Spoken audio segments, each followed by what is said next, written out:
Nota dos autores. Sigmund Freud, Carl Jung e Alfred Adler são gigantes no mundo da psicologia. Este livro é uma destilação das ideias e dos ensinamentos filosóficos e psicológicos de Adler na forma de um diálogo narrativo entre um filósofo e um jovem. As teorias de Adler têm ampla base de aceitação na Europa e nos Estados Unidos e apresentam respostas simples e diretas à seguinte questão: como ser feliz? A psicologia adleriana talvez detenha a chave desse segredo. Agora, vamos acompanhar o jovem e nos aventurar além da porta. Na periferia da cidade milenar, vivia um filósofo que ensinava que o mundo era simples e que a felicidade estava ao alcance de todos. Certo dia, um jovem insatisfeito com a vida foi visitar o filósofo para conversar sobre o assunto. Ele achava o mundo um lugar carregado de contradições e, a seus olhos ansiosos, qualquer noção de felicidade era completamente absurda. Introdução. Você acredita mesmo que o mundo é um lugar simples? Sim, este mundo é espantosamente simples, assim como a própria vida. Este é um argumento idealista? Ou você está falando de uma teoria viável? Ou seja, está dizendo que todos os problemas que você, eu ou qualquer um enfrenta na vida são simples? Sim, isso mesmo. Tudo bem, mas me deixe explicar por que decidi fazer esta visita. Primeiro, quero debater esse assunto com você até me dar por satisfeito. E, depois, se possível, quero fazer você refutar sua própria teoria. Muito bem, meu jovem. Já ouvi muita coisa a seu respeito. As pessoas dizem que existe um filósofo excêntrico morando aqui e que os ensinamentos e argumentos dele são difíceis de ignorar. Segundo ele, as pessoas podem mudar, o mundo é simples e todos podem ser felizes. Foi isso que ouvi, mas acho esse ponto de vista um tanto descabido. Por isso quis confirmar pessoalmente. Se eu considerar que você disse algo absurdo, vou apontar e corrigir. Mas você não vai ficar irritado, vai? Não, eu ficarei feliz com essa oportunidade. Venho querendo ouvir as ideias de um jovem como você e aprender o máximo possível com o que puder me contar. Obrigado. Não pretendo rejeitar logo de cara tudo o que você tem a dizer. Vou levar seus pontos de vista em consideração e pensar a respeito. Você afirma que o mundo é simples e a vida também. Mas essa tese só pode ter o mínimo de verdade se for dita por uma criança. As crianças não têm obrigações óbvias, como pagar impostos ou trabalhar. São protegidas pelos pais e pela sociedade e podem passar dias e dias sem qualquer preocupação. Podem imaginar um futuro eterno e fazer o que quiserem. Não precisam encarar uma realidade sombria, pois têm os olhos vendados.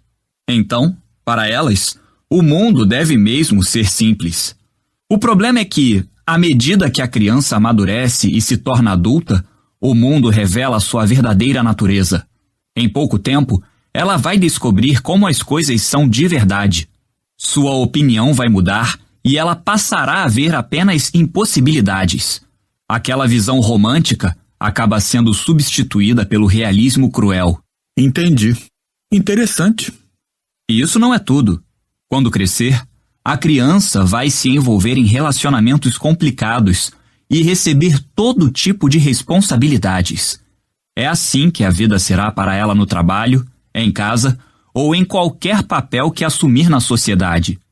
Nem preciso dizer que ela se conscientizará de vários problemas sociais que não compreendia na infância, como a discriminação, a guerra e a desigualdade.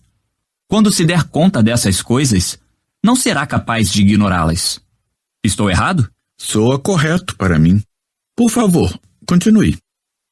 Se ainda vivêssemos numa época em que a religião predominava, a salvação poderia ser uma opção, porque os ensinamentos divinos eram a verdade do homem e significavam tudo.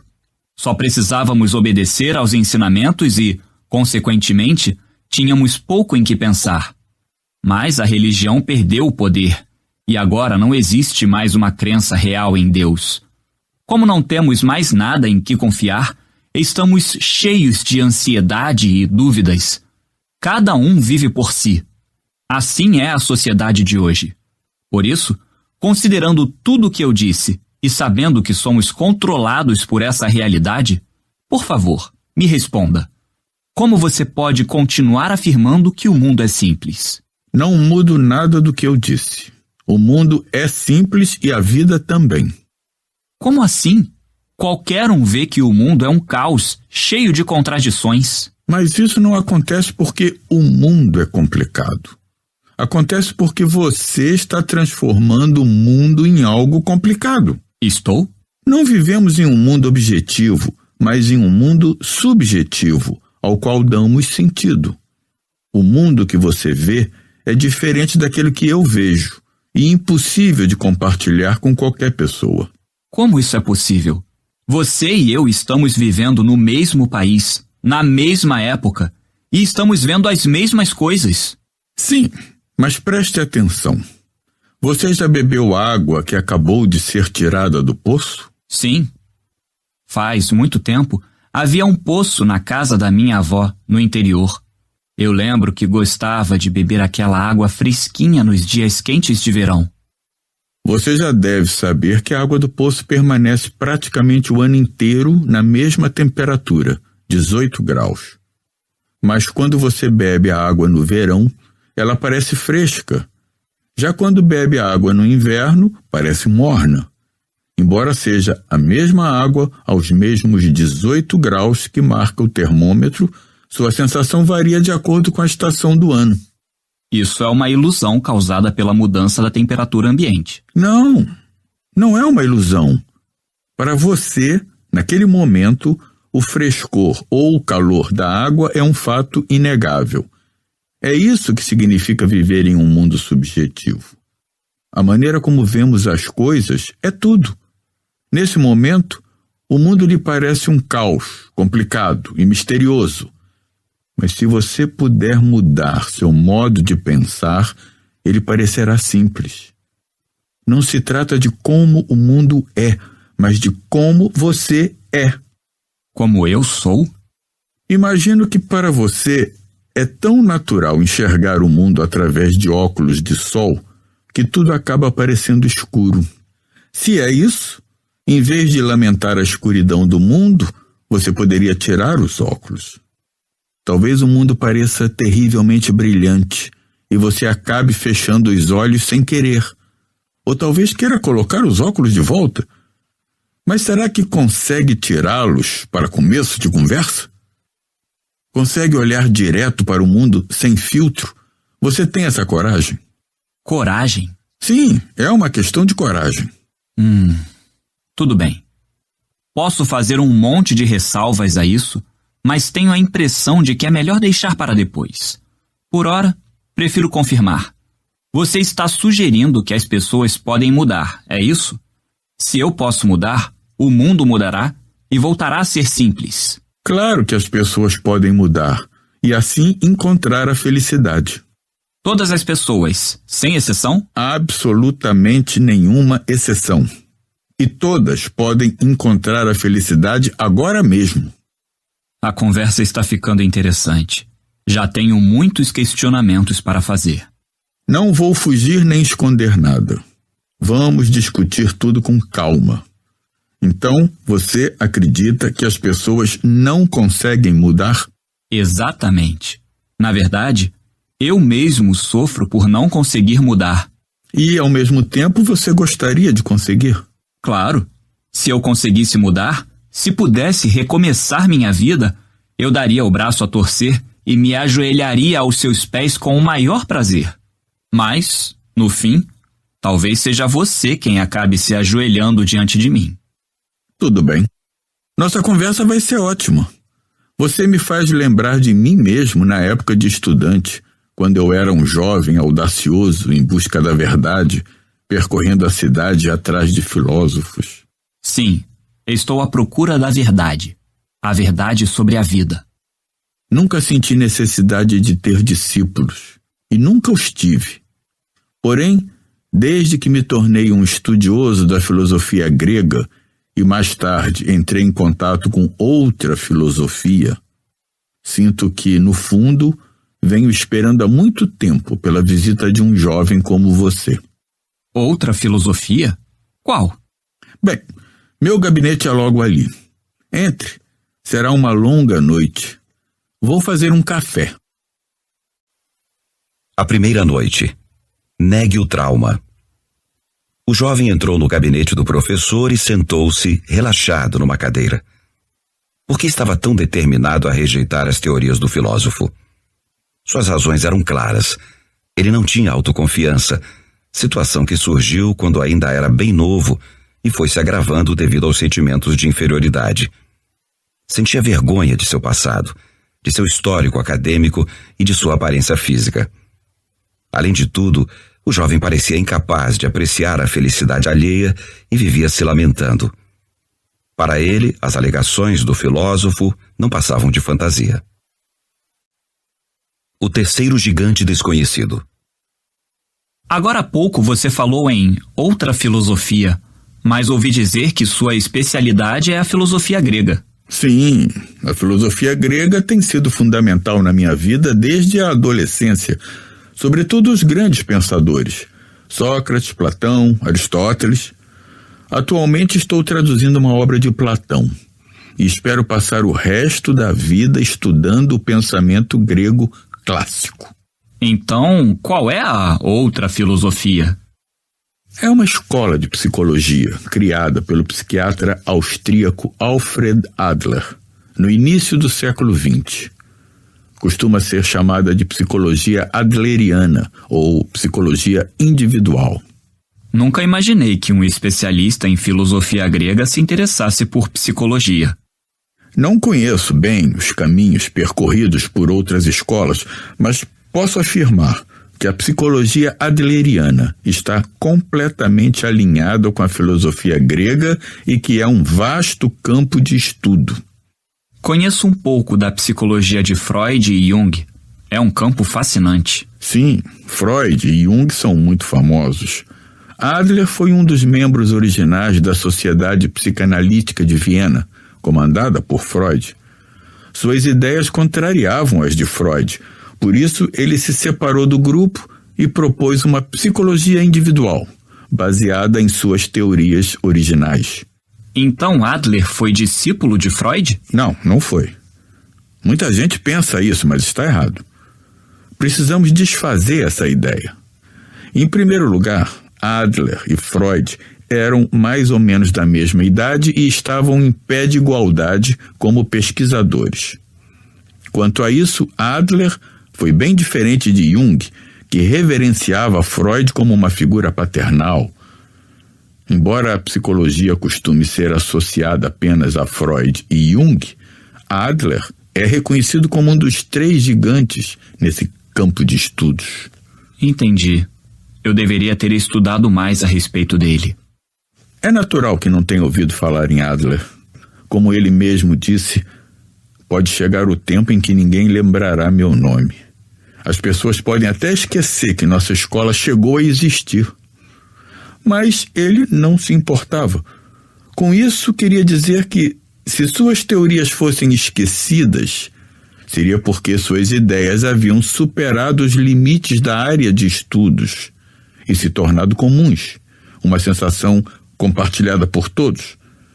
Por exemplo, Dale Carnegie, que escreveu os best-sellers Como Fazer Amigos e Influenciar Pessoas e Como Parar de Se Preocupar e Começar a Viver, referiu-se a Adler como um grande psicólogo que dedicou a vida a pesquisar o ser humano e suas habilidades latentes. A influência de Adler está claramente presente em todos os textos de Carnegie. Grande parte do conteúdo de Os 7 Hábitos das Pessoas Altamente Eficazes, de Stephen Covey, lembra muito as ideias de Adler. Em outras palavras, em vez de ser uma área de estudos delimitada, a psicologia adleriana é aceita como um ponto culminante das verdades e do entendimento humano. No entanto, dizem que as ideias de Adler estavam 100 anos à frente de seu tempo, e até hoje não conseguimos compreendê-las plenamente, de tão revolucionárias que eram. Então, suas teorias não se desenvolveram apenas com base na filosofia grega, mas também na psicologia adleriana? Isso mesmo. Tudo bem, mas você é filósofo ou psicólogo? Sou filósofo. Vivo a filosofia. Para mim, a psicologia adleriana é uma forma de pensamento alinhada com a filosofia grega, e isso é filosofia. Certo. Vamos começar. Por que as pessoas podem mudar?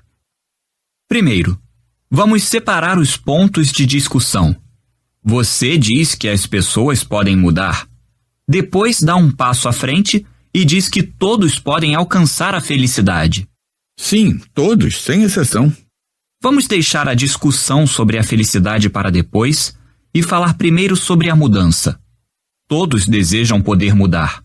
Sei que eu desejo. E tenho certeza de que, se você perguntar isso a qualquer pessoa na rua, ela vai concordar. Mas por que todos sentem que querem mudar? Só há uma resposta. Querem porque não conseguem.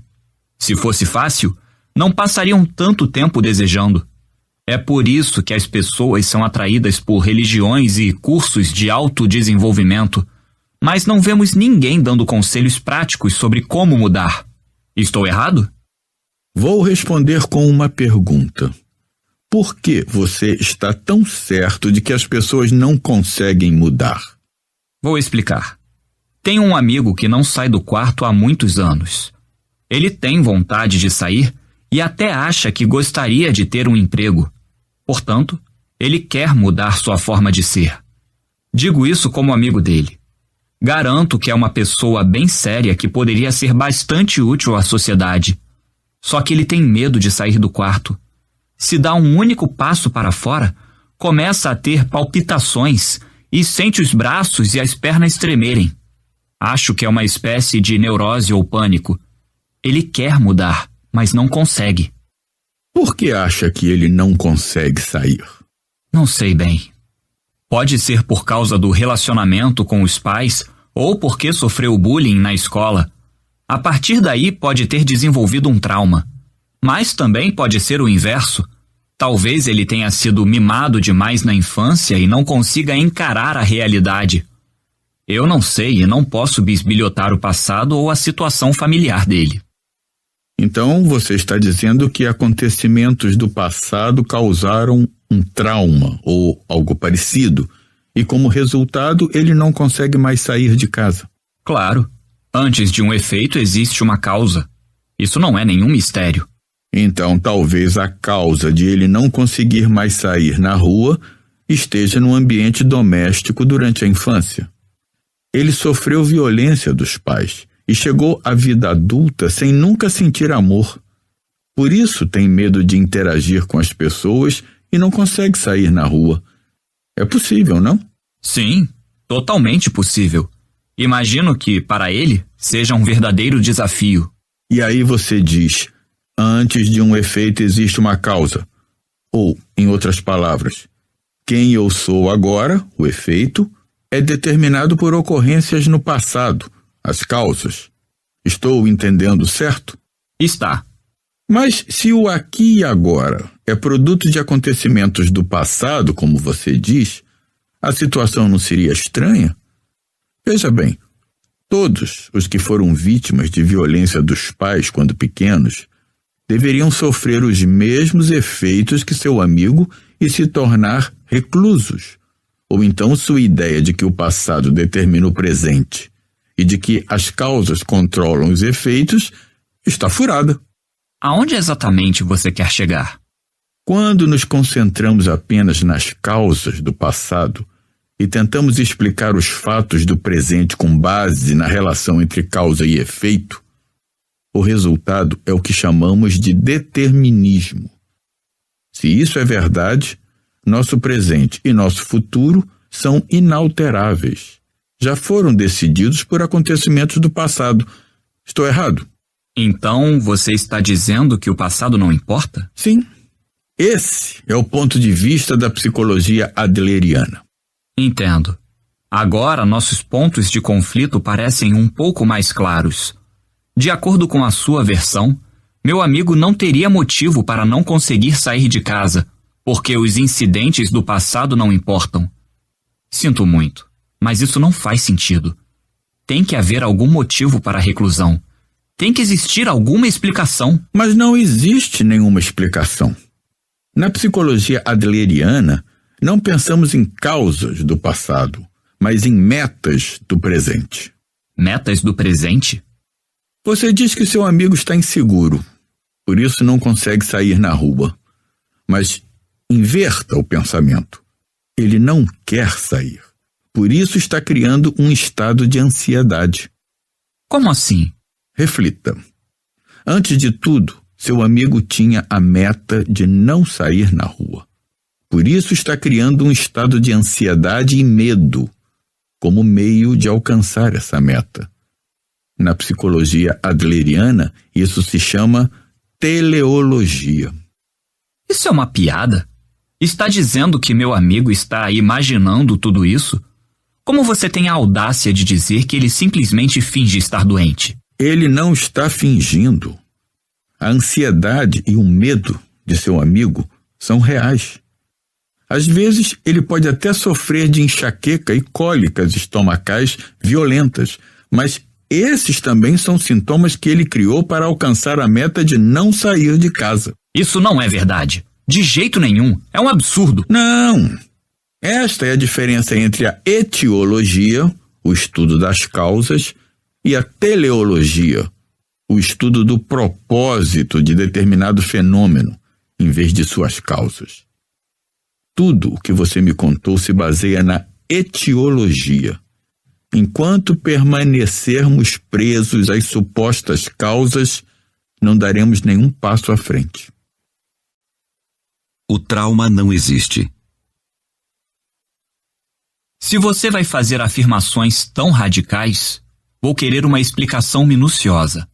Para começar, explique melhor a diferença entre etiologia e teleologia. Vamos supor que você tenha pego um resfriado, esteja com febre alta e vá ao médico. Ele diz que você se resfriou porque ontem saiu sem se agasalhar. Você ficaria satisfeito com isso? Claro que não. O motivo não me interessaria. Tanto faz a roupa que eu estava vestindo, se estava chovendo, etc. Eu iria querer saber dos sintomas, do fato de estar com febre e por aí vai. Preciso que o médico me trate prescrevendo remédios, dando injeções ou tomando quaisquer medidas necessárias.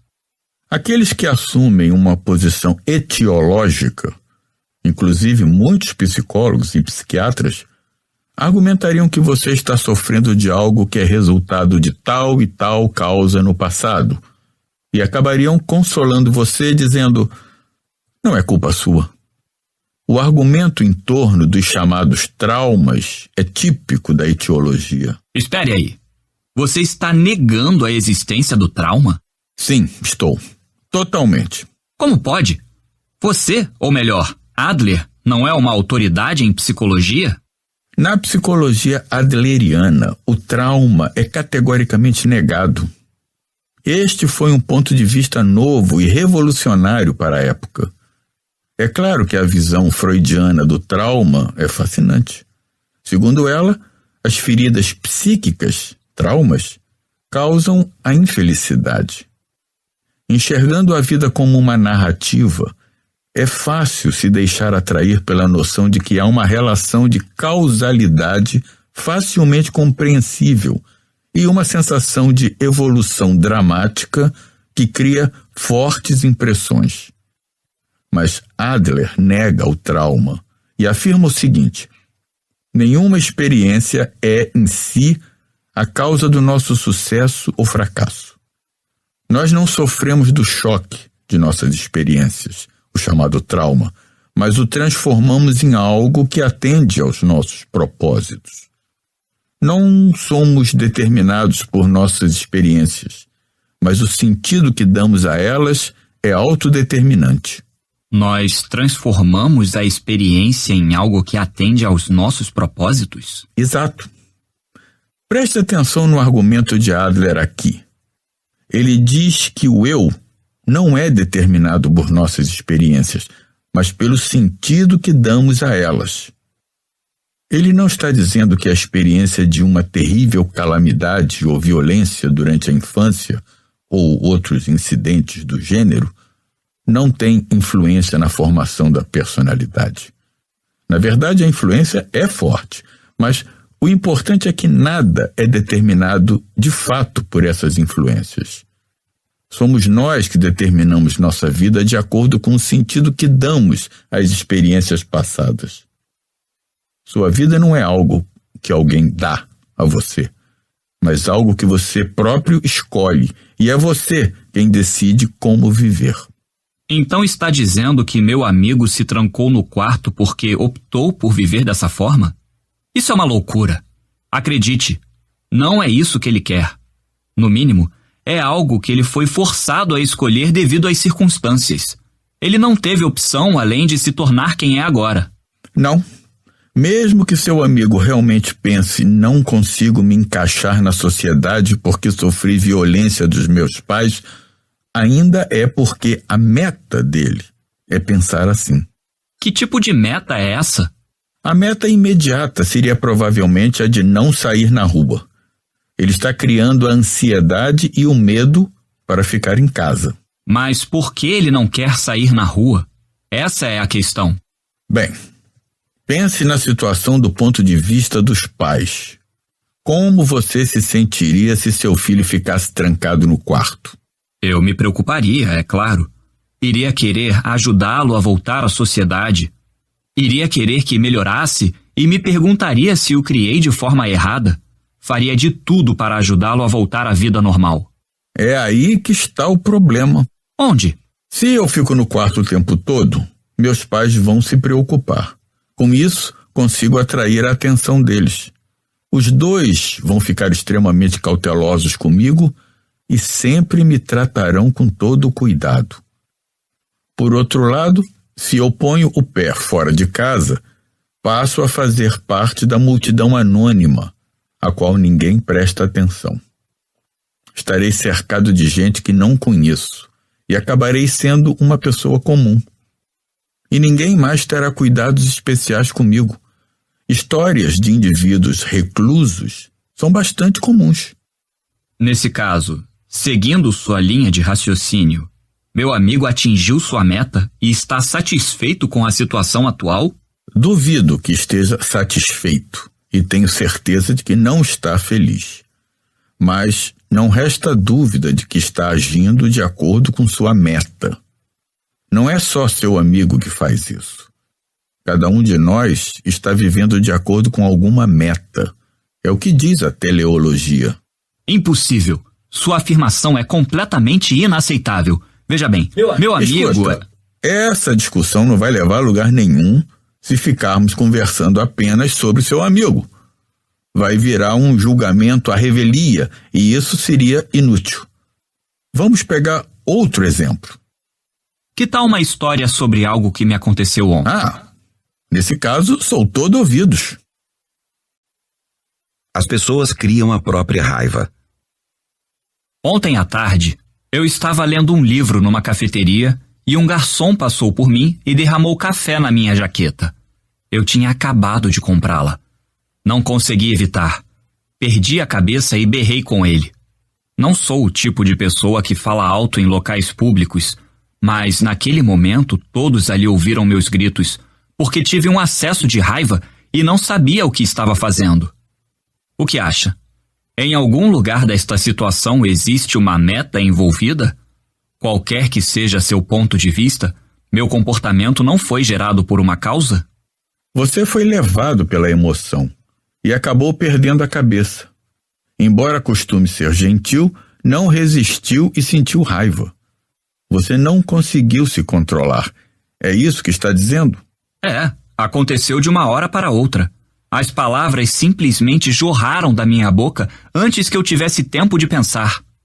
Então suponha que você tivesse levado uma faca e, ao explodir, perdesse o controle e esfaqueasse o garçom. Você continuaria podendo justificar seu ato dizendo: não consegui me controlar? Espere aí. Este é um argumento extremo. Não é um argumento extremo. Se levarmos seu raciocínio adiante, qualquer delito cometido com raiva pode ser atribuído à raiva e deixará de ser responsabilidade da pessoa, porque, essencialmente, você está dizendo que as pessoas não conseguem controlar suas emoções.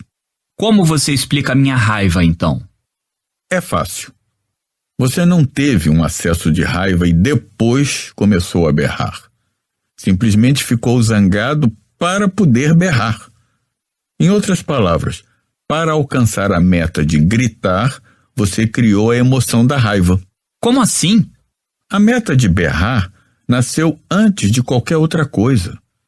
Quer dizer, ao gritar, você queria que o garçom se submetesse a você e ouvisse o que tinha a dizer. Para isso, criou a raiva. Eu criei?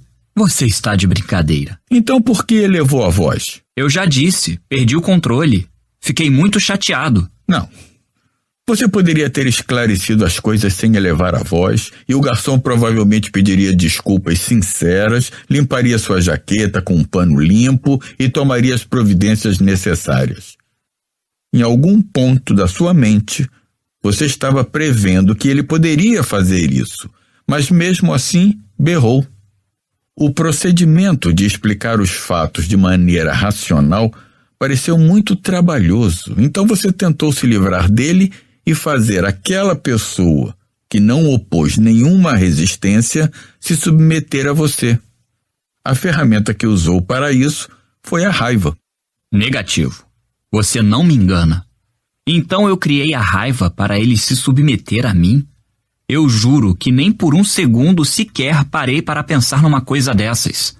Eu não refleti e depois fiquei irritado. A raiva é uma emoção impulsiva.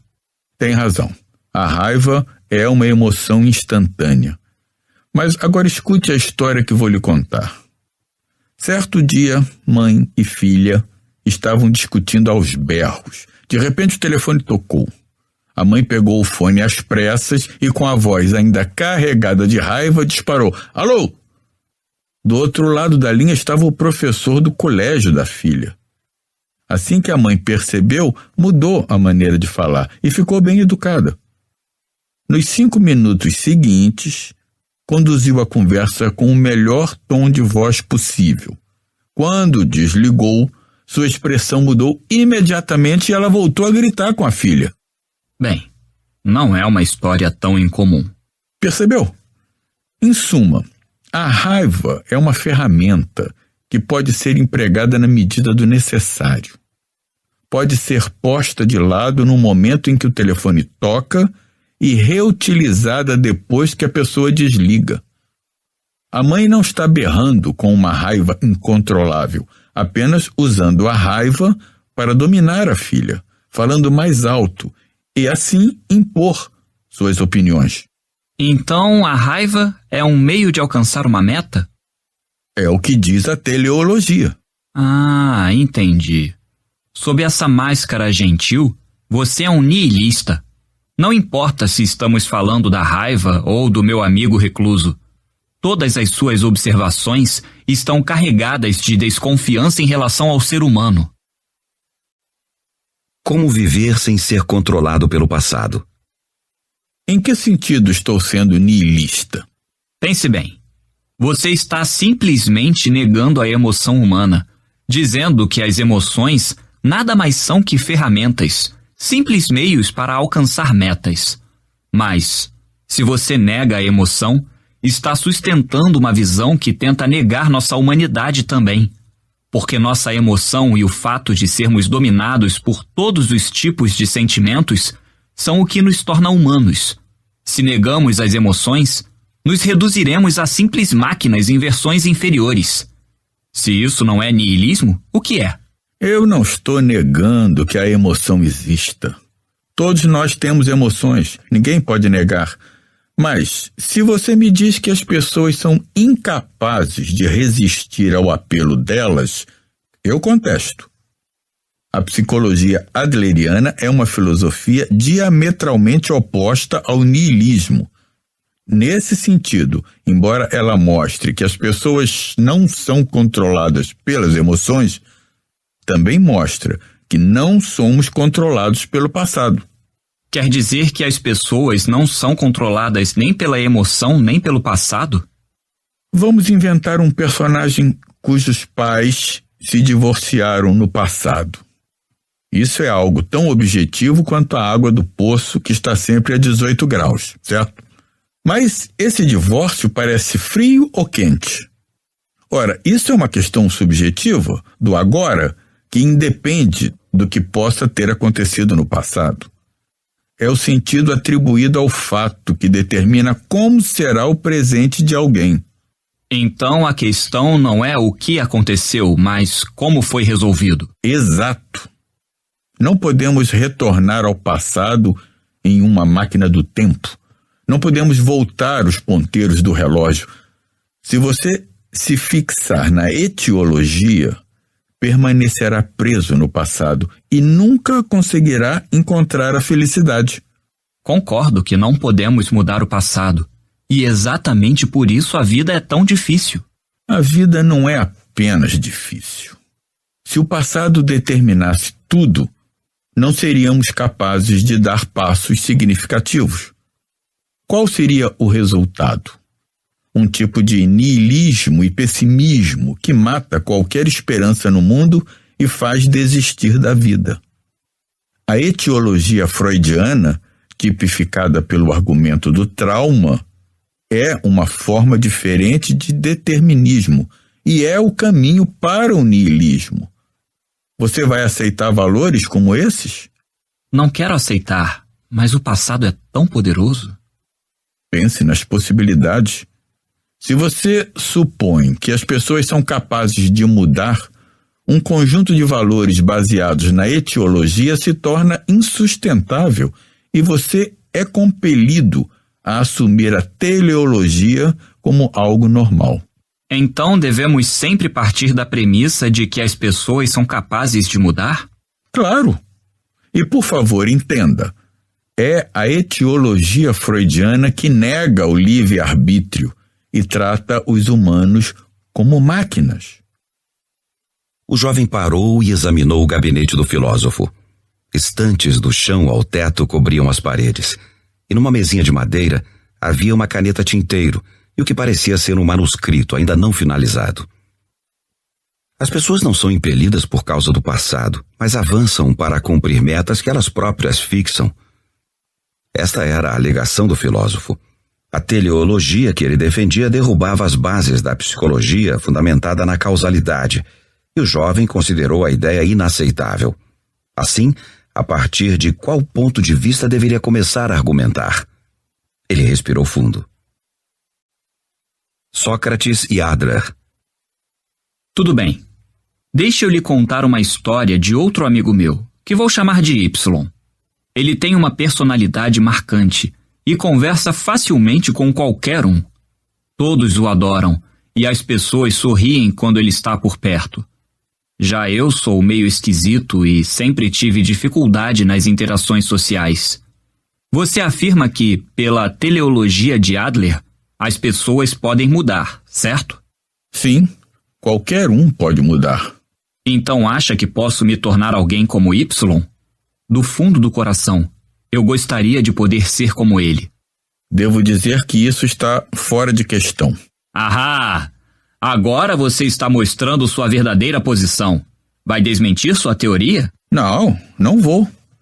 Infelizmente, você ainda tem pouquíssima compreensão da psicologia adleriana.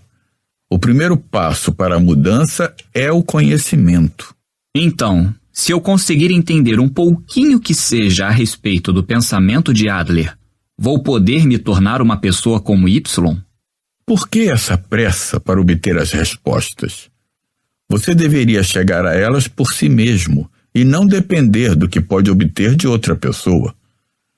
As respostas dos outros não passam de quebra-galhos, não têm qualquer valor. Veja Sócrates, e não deixou nenhum livro escrito.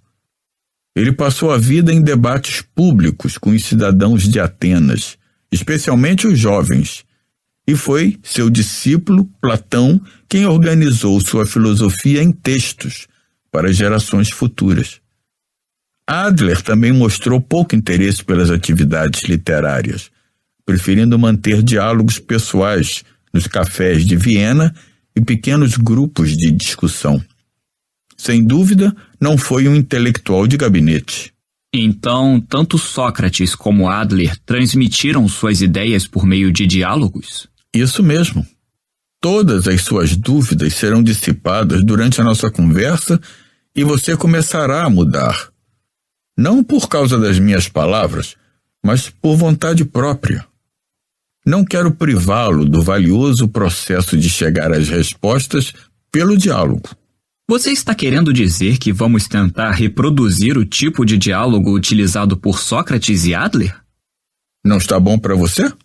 Isso é o que espero descobrir. Vamos avançar o máximo possível, até você desistir da sua teoria ou eu dar o braço a torcer. Você está bem do jeito que está? Ok. Voltando à sua pergunta, você gostaria de ser mais animado como Y, certo? Mas você acabou de rejeitar essa possibilidade. Disse que estava fora de cogitação. Bem, acho que é assim que as coisas são. Na verdade, eu só disse isso para desafiar você. Eu me conheço bem. Jamais conseguiria ser como ele. Por quê? É óbvio. Porque temos personalidades diferentes ou, como acho que você diria, disposições diferentes. Você, por exemplo, vive cercado por todos esses livros. Lê um livro novo e adquire conhecimentos novos. Basicamente, vive acumulando conhecimentos. Quanto mais lê, mais sabe. Você acha que novos conceitos são valiosos e tem a impressão de que eles mudam você. Olhe, sinto muito lhe dizer isto, mas, por mais conhecimentos que adquira, seu temperamento e sua personalidade permanecerão os mesmos. Se sua base for distorcida, tudo o que você aprendeu será inútil. Todos os conhecimentos que adquiriu desmoronarão à sua volta, e você descobrirá que voltou à estaca zero. O mesmo vale para as ideias de Adler. Por mais que eu aprenda sobre elas, minha personalidade continuará igual. Conhecimentos apenas se acumulam como conhecimentos, até serem descartados ou esquecidos, mais cedo ou mais tarde. Então, deixe-me fazer uma pergunta. Por que você acha que quer ser como Y? Suponho que você só queira ser diferente, seja Y ou outra pessoa. Mas qual é o objetivo? Você está falando sobre metas de novo? Como eu já disse, admiro meu amigo e acho que seria mais feliz se fosse como ele. Você acha que seria mais feliz se fosse como ele? O que significa que não está feliz agora, certo? Quê?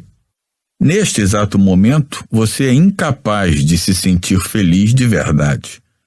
Isso porque não aprendeu a amar a si mesmo. E para tentar amar a si mesmo, deseja renascer como uma pessoa diferente. Você espera ser como Y e descartar quem você é agora, certo? Sim, acho que você está certo. Vamos encarar os fatos. Eu me odeio. Eu sou alguém que está perdendo tempo com esse discurso filosófico ultrapassado e não consegue deixar de fazer esse tipo de coisa. Sim, eu realmente me odeio. É normal. Se você perguntasse às pessoas que dizem gostar de si mesmas, dificilmente alguma delas estufaria o peito com orgulho e diria: sim, eu realmente gosto de mim. E você? Gosta de si mesmo? No mínimo, acho que não gostaria de ser uma pessoa diferente. E aceito ser quem sou. Você aceita ser quem é? Veja bem, por mais que você queira ser Y, não conseguirá renascer como ele. Você não é Y. E não existe mal algum em você ser você. Não estou dizendo que está certo você ser exatamente do jeito que é. Se você não consegue se sentir feliz, é claro que as coisas não estão bem do jeito atual. Você precisa dar um passo à frente, depois outro, e não parar mais. É uma forma cruel de dizer isso, mas entendi. É claro que não estou bem do jeito que sou. Preciso progredir. Citando Adler novamente, o importante não é aquilo com que nascemos, mas o uso que fazemos desse equipamento. Você quer ser Y ou outra pessoa porque está totalmente concentrado no equipamento com o qual nasceu. Em vez disso, deveria se concentrar no que é capaz de fazer com ele. A infelicidade é algo que você escolhe para si. De jeito nenhum. Isso é um absurdo. Por quê? Porque algumas pessoas nascem em berço de ouro, têm bons pais, e outras nascem pobres e têm pais ruins. O mundo é assim. Não estou com a menor vontade de tocar neste tipo de assunto, mas não existe igualdade no mundo, e as diferenças entre cor de pele, sexo e nacionalidade têm mais importância do que nunca. É natural se concentrar naquilo com que você nasceu, e toda essa sua conversa é apenas teoria acadêmica. Você está ignorando o mundo real. É você quem está ignorando a realidade. Por acaso consegue mudar a realidade quando se fixa naquilo com que nasceu? Não somos máquinas substituíveis. Não precisamos de substituição, mas de renovação. Para mim, substituição e renovação são a mesma coisa. Você está evitando o ponto principal. Existe uma infelicidade que vem de nascença. Antes de tudo, você precisa reconhecer isso. Não vou reconhecer isso. Por quê? Em primeiro lugar, neste momento você é incapaz de se sentir verdadeiramente feliz. Você acha a vida difícil e até gostaria de poder renascer como uma pessoa diferente. Mas está infeliz agora porque optou por ser infeliz, não por ter nascido com azar. Eu optei por ser infeliz? Como posso aceitar isso? Não há nada de extraordinário nesse conceito. Ele vem sendo repetido desde a antiguidade clássica. Você já ouviu a frase "ninguém faz o mal voluntariamente"? Essa é uma afirmação conhecida como paradoxo socrático. Mas não faltam pessoas que fazem o mal de propósito, não é? Existe um monte de ladrões e assassinos, isso sem contar todos os políticos e as autoridades com suas negociatas. Talvez seja mais difícil encontrar uma pessoa realmente boa que não deseja o mal. Sem dúvida, não faltam comportamentos maus, mas ninguém, nem mesmo o pior bandido, se envolve no crime apenas pelo desejo de se envolver em atos cruéis. Todo malfeitor tem uma justificativa interna para se envolver no crime. Uma briga por dinheiro leva alguém a cometer um assassinato, por exemplo. Para o criminoso, existe uma justificativa que pode ser enunciada como a realização do bem.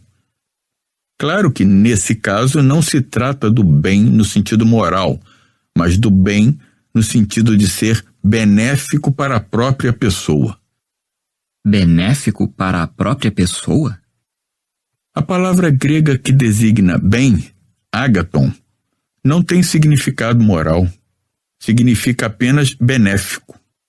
A palavra que designa mal, kakon, significa não benéfico. Nosso mundo está cheio de todo tipo de injustiças e maldades, mas não existe ninguém que deseje o mal no sentido mais puro da palavra, que é não benéfico para ninguém. O que isso tem a ver comigo? Em algum estágio da sua vida, você optou por ser infeliz. Não foi porque nasceu em circunstâncias infelizes ou foi parar numa situação infeliz. Isso aconteceu porque você achou ser infeliz uma coisa boa. Por quê? Para quê? Por que optou por ser infeliz? Não tenho como saber a resposta. Talvez isso fique mais claro à medida que debatermos. Você está se esforçando para me fazer de bobo, não é? Isso não tem nada a ver com filosofia. Não aceito isso de jeito nenhum. Em um movimento involuntário, o jovem se levantou e encarou o filósofo com um olhar furioso. Optei por uma vida infeliz porque foi bom para mim? Que ideia absurda! Por que ele está querendo me ridicularizar? O que eu fiz de errado? Vou acabar com esse argumento, custe o que custar. Vou fazê-lo se ajoelhar diante de mim. O rosto do jovem corou de raiva. As pessoas sempre optam por não mudar. Sente-se. É natural que haja divergências entre os nossos pontos de vista.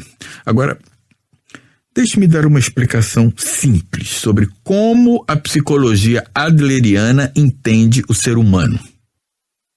Tudo bem, mas seja breve, por favor. Você disse que é impossível mudar o temperamento ou a personalidade de qualquer pessoa. Na psicologia adleriana, usamos a expressão estilo de vida para descrever a personalidade e o temperamento. Estilo de vida? Sim. Estilo de vida são nossas tendências de pensamento e ação. Pode ser mais específico? Claro. O estilo de vida reflete como a pessoa enxerga o mundo e como enxerga a si própria. Pense no estilo de vida como um conceito que reúne formas de encontrar sentido. Estritamente falando, o estilo de vida poderia ser definido como a personalidade de alguém. De um modo mais amplo, é uma expressão que abrange a visão de mundo e a perspectiva de vida de alguém. Mas o que isso significa? Digamos que alguém esteja preocupado consigo mesmo e diga: sou um pessimista. Essa mesma pessoa poderia reformular a frase e dizer: tenho uma visão de mundo pessimista. Você pode considerar que a questão aí não é a personalidade, mas a visão de mundo. Parece que a palavra personalidade sugere algo imutável. Por outro lado, é possível alterar uma visão de mundo. Isso é meio confuso. Quando você fala de estilo de vida, se refere a um modo de viver? Sim, você pode se referir a isso dessa maneira. Para ser mais preciso, é a forma como nossa vida deveria ser. Provavelmente você acredita que o temperamento ou a personalidade seja algo inato, que nasceu com você, sem qualquer ligação com sua vontade. Mas na psicologia adleriana, considera-se estilo de vida tudo aquilo que você escolhe para si. Então eu escolho meu estilo de vida? Exatamente. Certo. Quer dizer que, além de ter optado por ser infeliz, escolhi minha personalidade esquisita? Sim. Agora você está exagerando. Desde que eu me entendo por gente, já tinha esta personalidade. Não guardo nenhuma lembrança de ter feito uma escolha. Ser capaz de escolher a própria personalidade. Parece que você está falando de robôs, não de gente. Claro que você não escolheu conscientemente este tipo de eu. Provavelmente, sua primeira escolha foi inconsciente, combinada com fatores externos aos quais você se referiu, ou seja, tom de pele, nacionalidade, cultura e ambiente familiar. Sem dúvida, esses fatores tiveram uma forte influência na sua escolha. Mesmo assim, foi você quem escolheu. Como é possível eu ter feito essa escolha? Segundo a psicologia adleriana, isso acontece lá pelos 10 anos de idade. Bem, para fins de argumentação, e agora vou mesmo correr o risco. Digamos que, aos 10 anos, inconscientemente, eu tenha feito esta opção de estilo de vida ou algo assim. Que importância tem isso? Você pode chamar de personalidade, temperamento ou estilo de vida, mas seja qual for o nome, nessa época eu já tinha me tornado este tipo de eu. Não é verdade. Se você não nasceu com um estilo de vida, mas o escolheu já um pouco mais velho, deve ser possível escolher outro. Está dizendo que posso escolher outro? Talvez você não tenha estado consciente de seu estilo de vida até agora. Ou talvez não tenha estado consciente do próprio conceito de estilo de vida. Claro que ninguém consegue escolher as circunstâncias do próprio nascimento. Você não escolheu ter nascido neste país, nesta época, e ter estes pais. E tudo isso tem uma enorme influência no seu jeito de ser. Mas agora você já aprendeu sobre seu estilo de vida, e o que fará com ele daqui para frente é responsabilidade sua. Cabe a você continuar escolhendo se quer manter o estilo de vida que teve até agora, ou mudar para outro, totalmente diferente. Então, como eu faço para escolher de novo? Você está dizendo que eu escolhi este estilo de vida e que, se quiser, posso simplesmente optar por outro. Mas a questão é que não existe a menor chance de eu conseguir mudar de uma hora para outra. Sim, você consegue. As pessoas são capazes de mudar a qualquer momento, não importa o ambiente onde estejam. Você só se sente incapaz de mudar porque está tomando a decisão de não mudar. O que você quer dizer com isso? As pessoas vivem escolhendo seus estilos de vida. Neste exato momento, enquanto estamos tendo esta conversa, selecionamos os nossos. Você se considera uma pessoa infeliz. Diz que quer mudar agora mesmo. Chega a afirmar que deseja renascer como outra pessoa. Depois de tudo isso, por que continua incapaz de mudar? É porque tomou a decisão de não mudar seu estilo de vida e está persistindo nela. Você não vê que isso não tem a menor lógica? Eu quero mudar. Meu desejo é sincero. Então, como poderia tomar a decisão de não mudar? Embora seu estilo de vida atual tenha algumas inconveniências e limitações, você provavelmente o considera prático e acha mais fácil deixar as coisas como estão.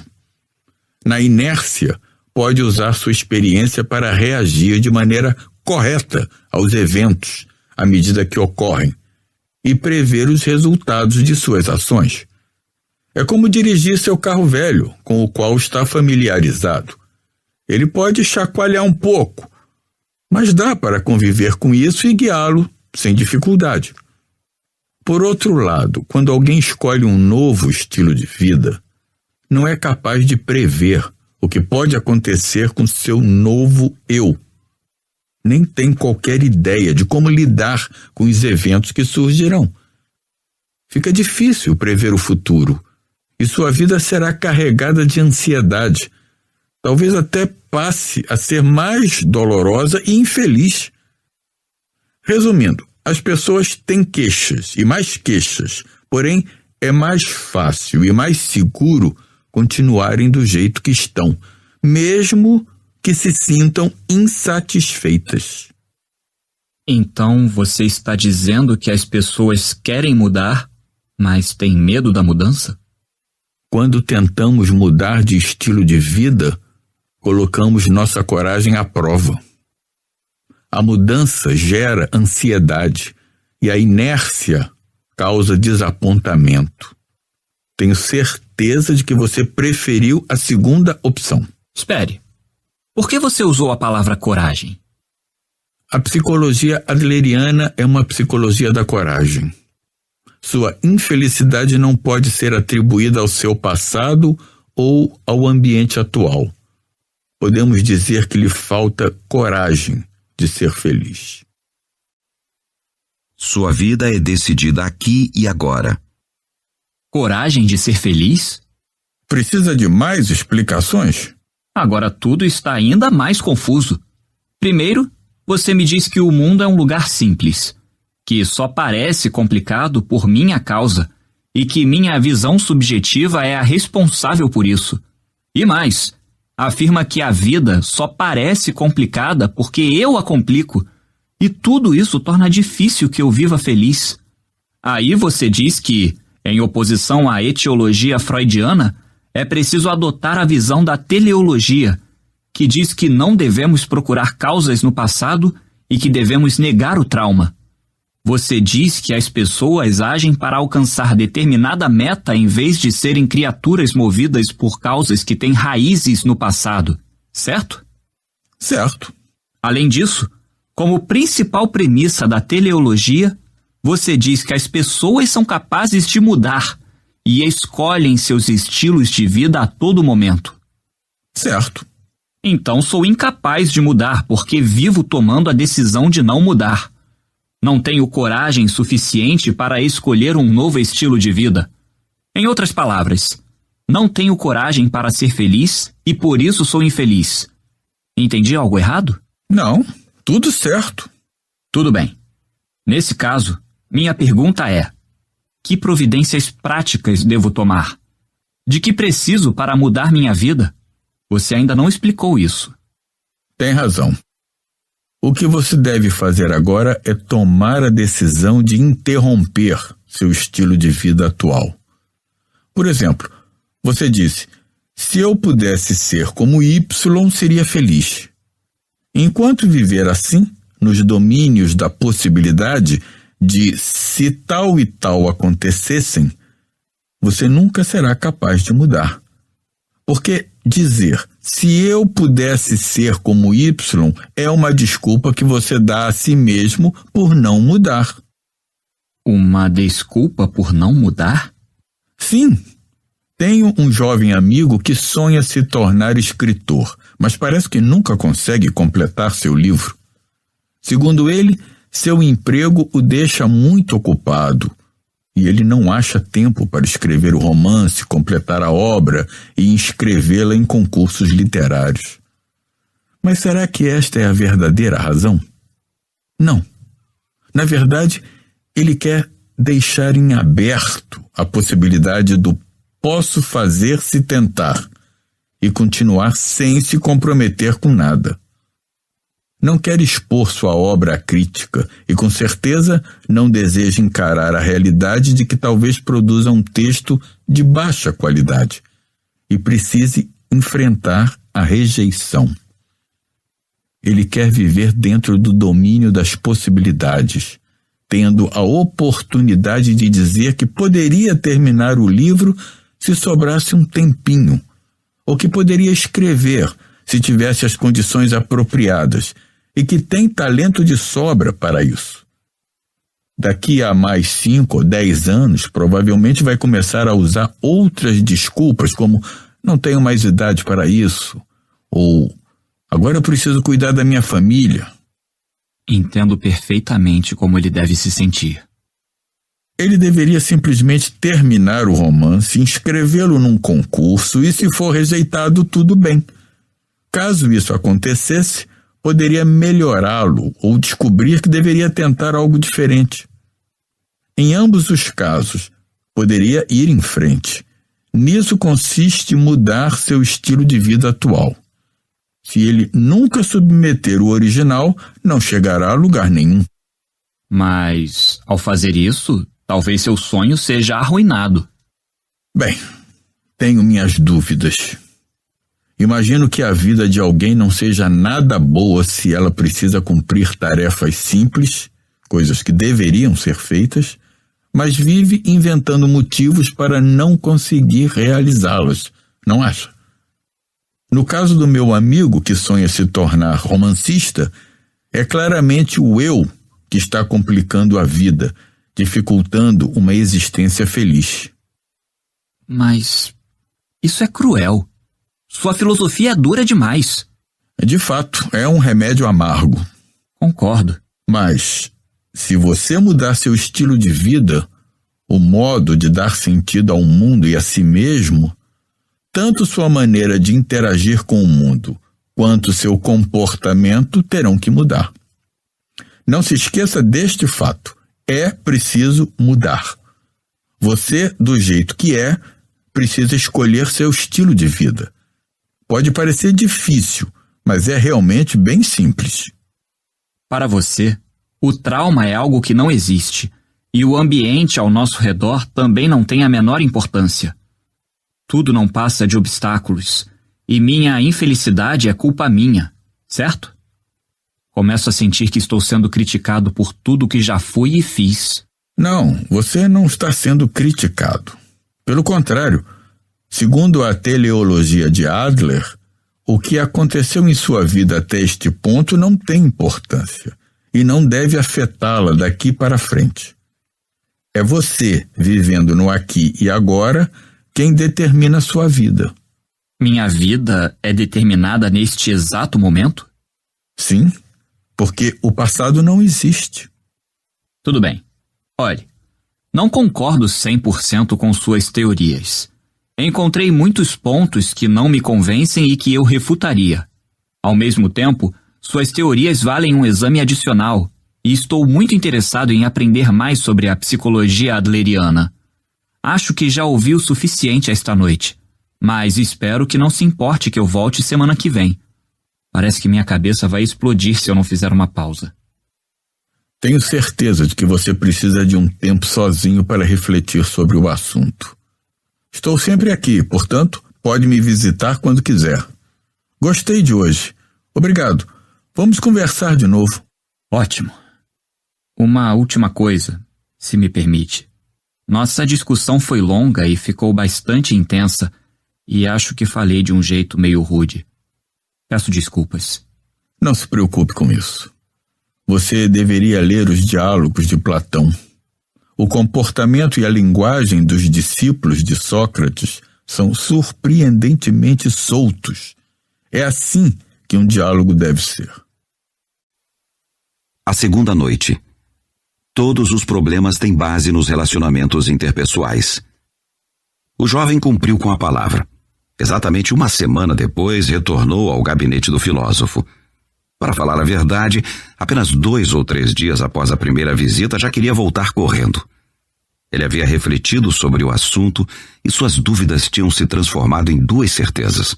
A de que a teleologia, atribuição do propósito de determinado fenômeno, era uma falácia, e a de que a existência do trauma era inquestionável. As pessoas não podem simplesmente esquecer ou se libertar do passado. Hoje o jovem decidiu que derrubaria por completo as teorias do excêntrico filósofo e resolveria de vez a disputa com ele. Por que você não gosta de si mesmo? Depois da primeira noite, eu me acalmei, me concentrei e refleti sobre a conversa. Mesmo assim, devo dizer que continuo não conseguindo concordar com suas teorias. Ah, é? O que você acha questionável nelas? Bem, por exemplo, no outro dia admiti que não gosto de mim mesmo. Não importa o que eu faça, só encontro defeitos e não vejo razão para começar a gostar de mim. Mas, claro, ainda quero gostar. Pela sua explicação, tudo está relacionado a metas. Mas que tipo de meta eu poderia ter aqui? Quer dizer, que tipo de vantagem eu levo em não gostar de mim? Não consigo enxergar nada a ganhar com isso. Entendo. Você sente que não tem nenhum ponto forte, apenas defeitos. Não importa o que aconteça, é assim que você se sente. Em outras palavras, sua autoestima é baixíssima. Assim, as questões aqui são: por que você se sente tão infeliz? E por que tem autoestima tão baixa? Porque isto é um fato. Realmente, não tenho nenhum ponto forte. Está enganado. Você só enxerga seus defeitos porque resolveu começar a não gostar de si. Para isso, não enxerga nenhum ponto forte em si e se concentra nos defeitos. Antes de tudo, você precisa entender esse fato. Eu resolvi começar a não gostar de mim? Exatamente. Para você, não gostar de si é uma virtude. Por quê? Qual é o motivo disso? Talvez você devesse refletir. Que tipos de defeitos você acha que tem? Tenho certeza de que você já percebeu. Tudo começa com a minha personalidade. Não tenho nenhuma autoconfiança e sou sempre pessimista a respeito de tudo. Além disso, acho que sou envergonhado demais, porque me preocupo com o que as outras pessoas veem em mim, então vivo desconfiado delas. Nunca consigo agir com naturalidade. Tudo que eu digo ou faço tem um ar meio teatral. E o problema não é só a minha personalidade. Também não gosto nada do meu rosto e do meu corpo.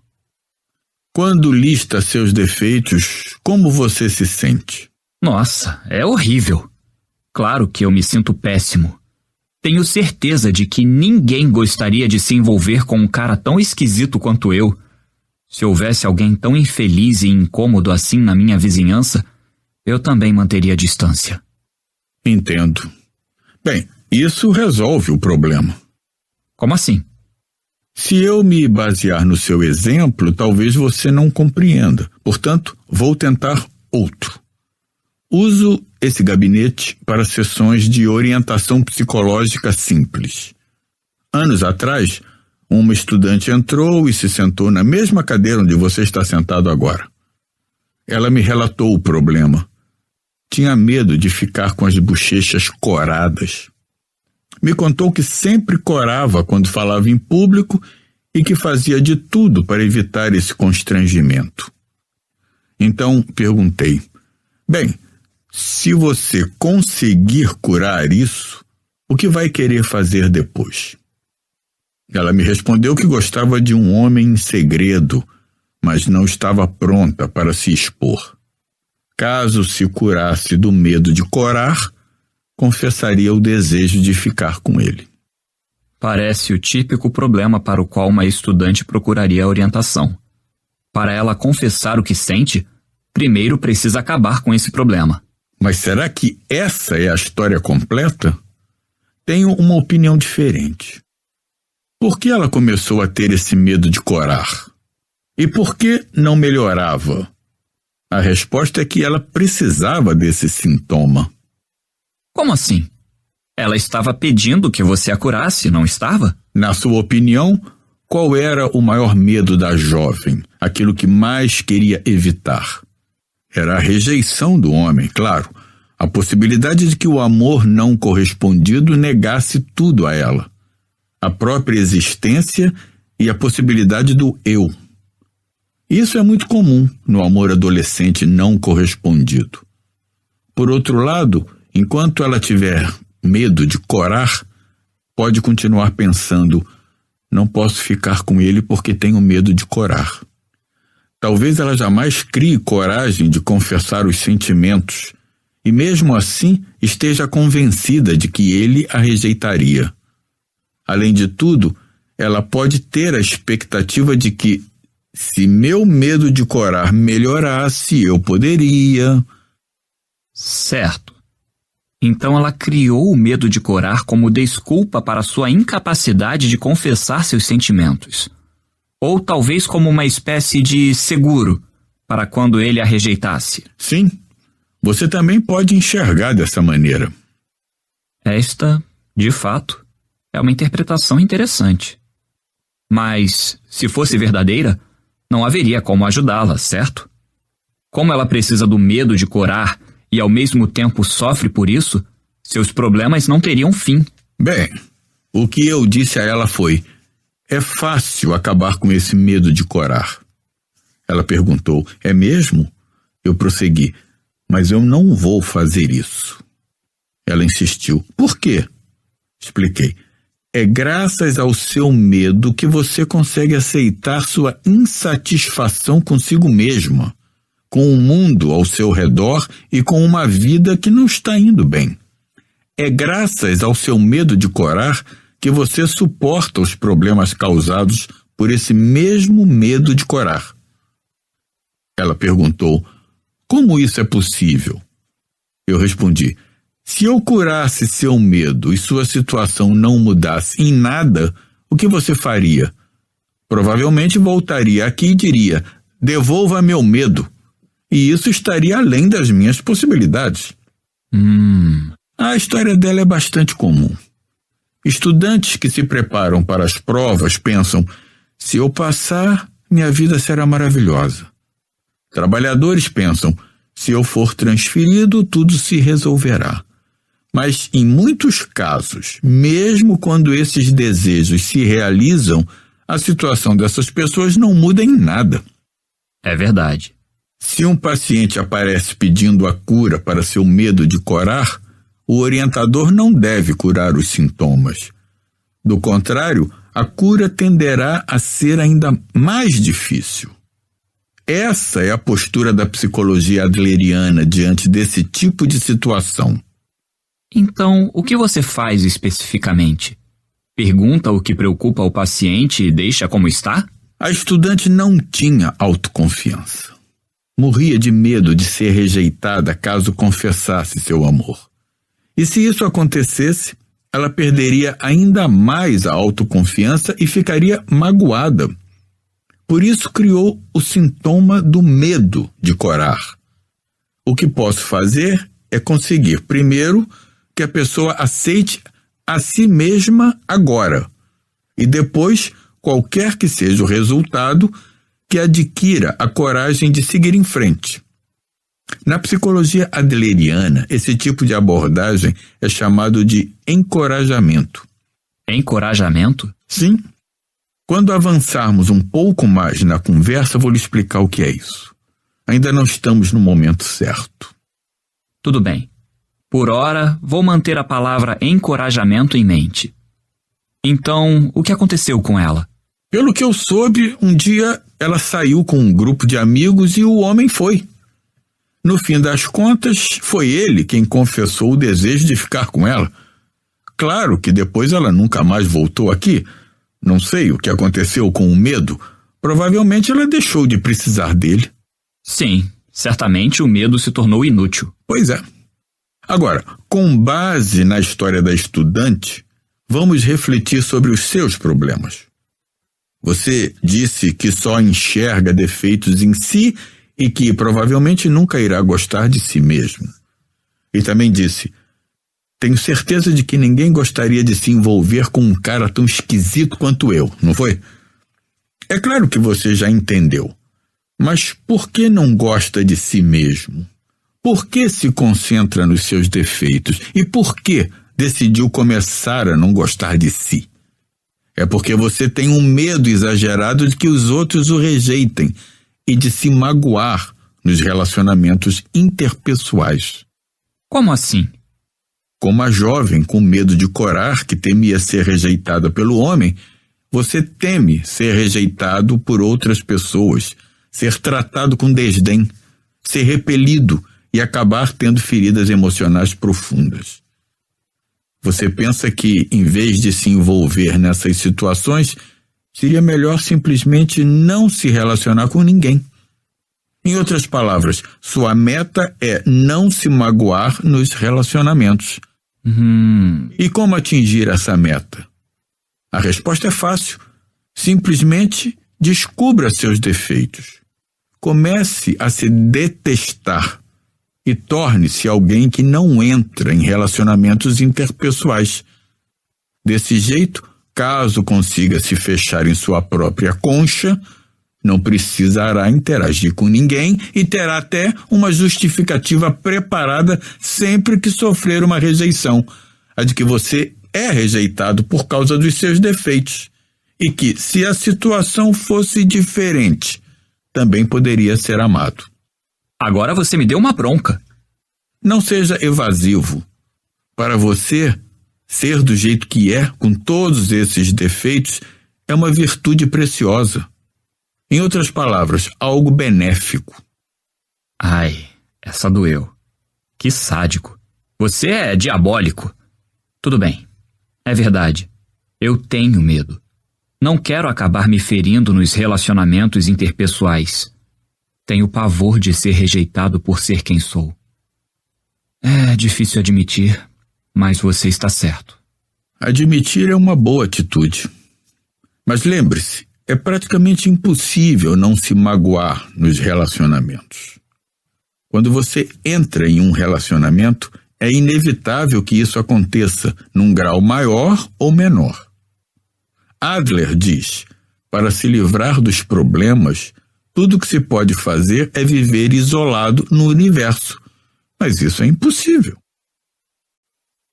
Todos os problemas têm base nos relacionamentos interpessoais. Espere um minuto. Você quer que eu deixe essa passar? Para se livrar dos problemas, tudo o que se pode fazer é viver isolado no universo. Como assim? Se eu vivesse sozinho, não me sentiria extremamente solitário? Ah, mas estar sozinho não é o que faz você se sentir solitário. Solidão é ter outras pessoas a sociedade e a comunidade à sua volta e, mesmo assim, se sentir excluído. Para nos sentirmos solitários, precisamos de outras pessoas. Em outras palavras, uma pessoa só se torna um indivíduo em contextos sociais. Se você estivesse realmente sozinho, ou seja, se apenas você habitasse o universo, não seria um indivíduo e tampouco se sentiria solitário?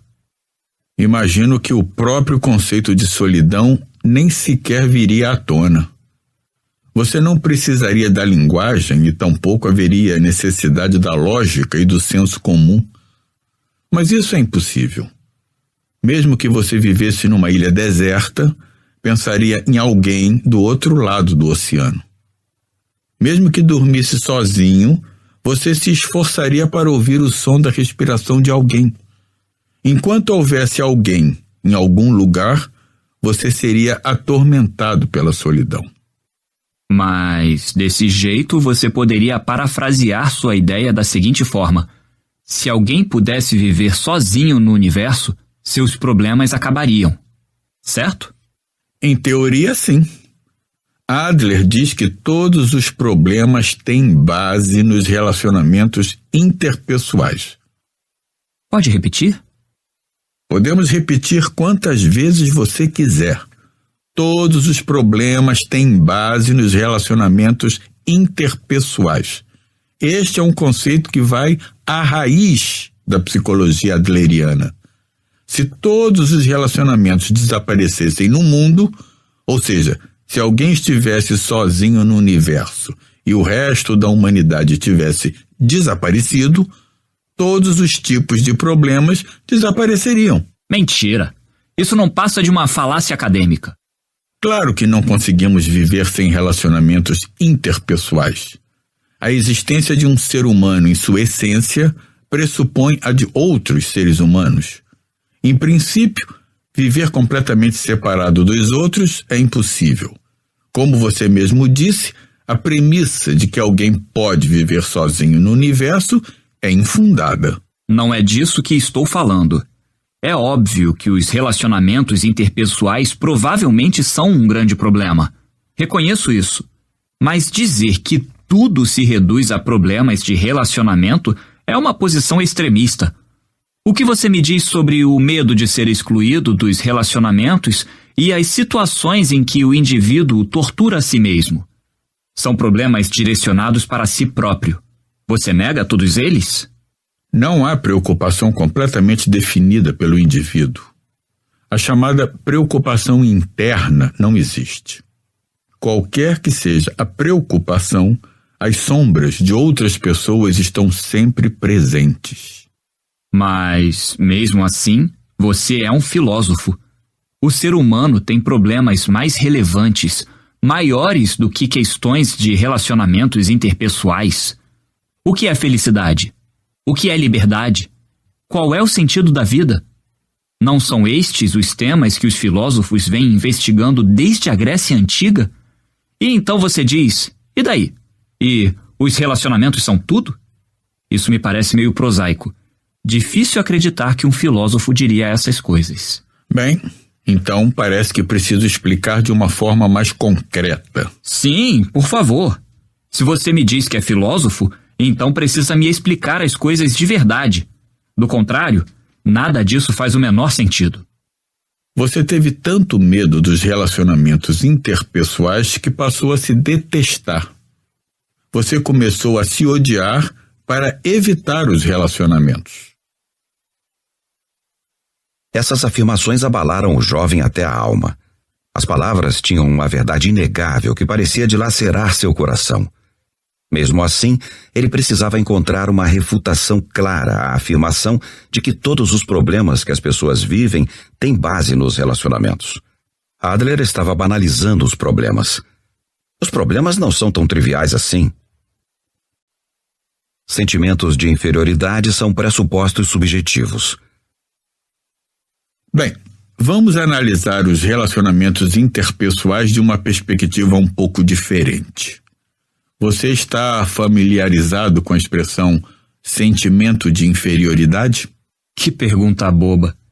Como você já deve ter percebido em nossa discussão até agora, sou uma bolha ambulante de sentimentos de inferioridade. Que sentimentos são esses especificamente? Bem, por exemplo, se eu abro o jornal e leio uma notícia sobre uma pessoa mais ou menos da minha idade, alguém realmente bem-sucedido, sou dominado por sentimentos de inferioridade. Se outra pessoa que viveu tanto tempo quanto eu consegue ter tanto sucesso, então que diabos estou fazendo de errado comigo mesmo? Quando vejo um amigo feliz, antes mesmo de ter vontade de comemorar com ele, eu me encho de inveja e frustração. Claro que meu rosto cheio de espinhas não ajuda em nada, e tenho um forte sentimento de inferioridade no que diz respeito à minha educação e ao meu emprego. Além de tudo, tem a questão de quanto eu ganho e do meu status social. Resumindo, estou completamente dominado por sentimentos de inferioridade. Entendo. Aliás, Adler é considerado a primeira pessoa a usar a expressão sentimento de inferioridade no contexto em que é usada hoje. Eu não sabia. Em alemão, o idioma de Adler, a palavra é Minderwertigkeitsgefühl, que significa o sentimento, Gefühl, de ter menos, minder, valor, Wert. Ou seja, sentimento de inferioridade é um termo que tem a ver com o próprio julgamento de valor. Julgamento de valor? É a sensação de que você não tem valor, ou de que tem um valor limitado. Ah, essa sensação eu conheço. Ela me define muito bem. Não passo um dia sequer sem me atormentar com o pensamento de que não há sentido em viver.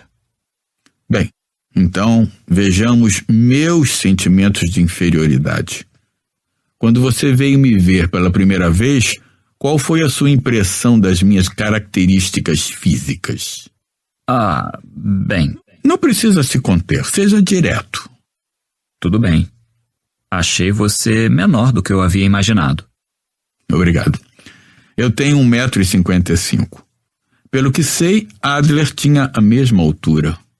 Houve uma época, na verdade, até eu ter mais ou menos a sua idade, em que eu me preocupei com isso.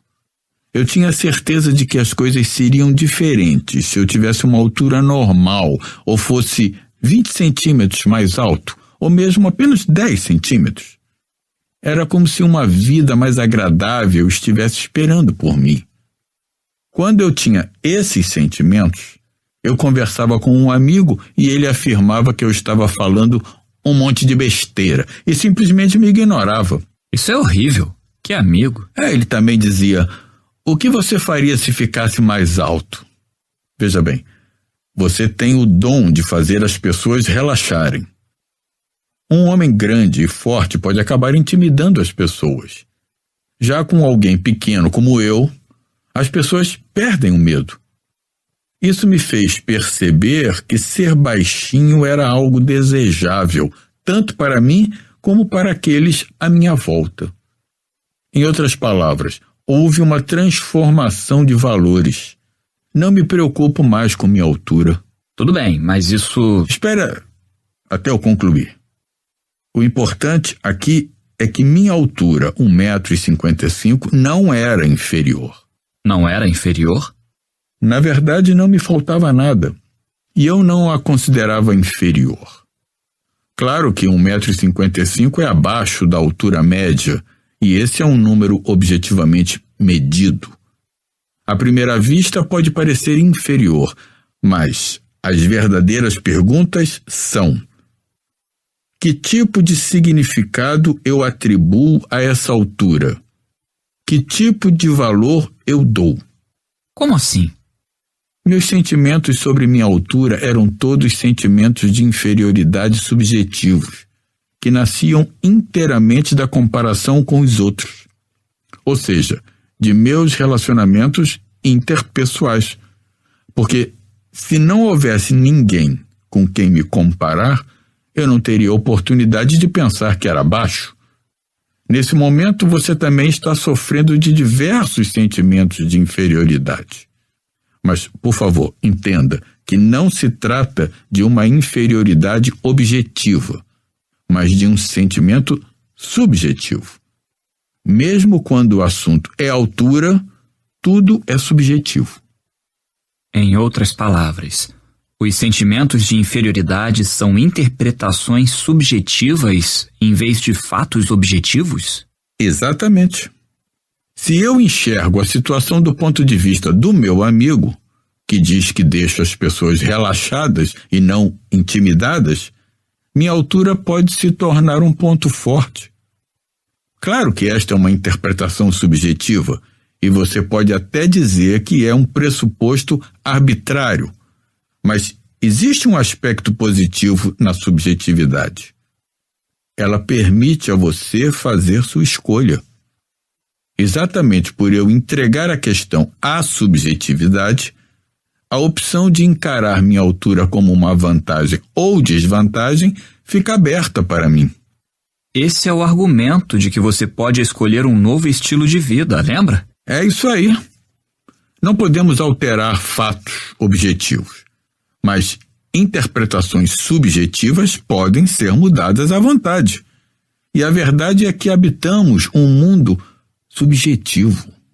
Conversamos sobre isso logo no início, lembra? Sim, a água do poço a 18 graus. Então, agora pense na palavra alemã que designa o sentimento de inferioridade. Minderwertigkeitsgefühl. Como eu disse, sentimento de inferioridade é um termo ligado ao julgamento de valor da própria pessoa. E que valor seria esse? Pense no exemplo dos diamantes que são vendidos a um alto valor, ou da própria moeda. Encontramos valores específicos para essas coisas e dizemos que um quilate vale tanto, que os preços são tais e tais. Mas, se você muda seu ponto de vista, um diamante não passa de uma pedrinha. Bem, intelectualmente, sim. Em outras palavras, o valor se baseia no contexto social. O valor atribuído a uma nota de $1 não é objetivo, embora esse seja o senso comum. Se considerarmos seu custo real como material impresso, a cédula de $1 está longe de valer isso. Se eu fosse a única pessoa deste mundo e ninguém mais existisse, provavelmente usaria essas notas na minha lareira para me aquecer no inverno, talvez até para suar o nariz.